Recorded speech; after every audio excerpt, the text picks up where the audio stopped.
We can read the Gospels in many different ways. Some people read them as biographies about Jesus, interesting facts and anecdotes about the man that he was from a historical perspective. Some people read them as a series of lessons on good behavior, a set of moral teachings from a good teacher. When we read the Gospels as an opportunity to learn about the image of God as it's revealed in Jesus, a lot of passages take on meanings that we might miss if we read them from other perspectives.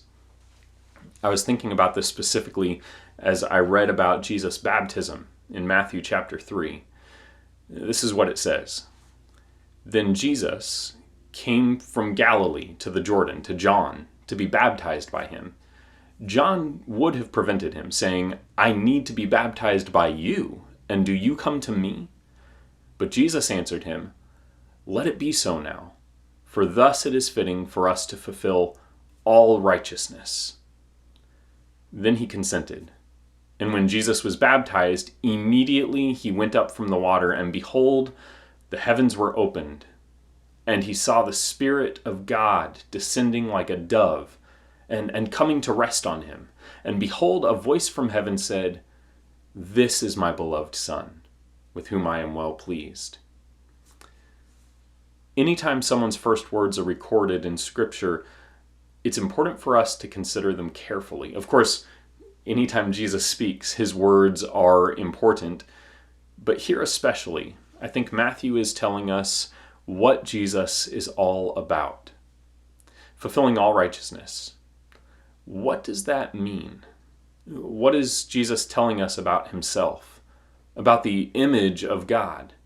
In those words that he just spoke. As we discussed in previous videos, humanity had chosen to turn their back on God's image. They had rejected the ways in which they were made like him. And as a result, they had become unaligned from God, unaligned from God's will, and unaligned from the underlying reality of what they were made for. Jesus came to set things right. The relationship between God and humanity that was broken in the garden, he's going to make that right. The relationships that exist between people, he's going to make them right.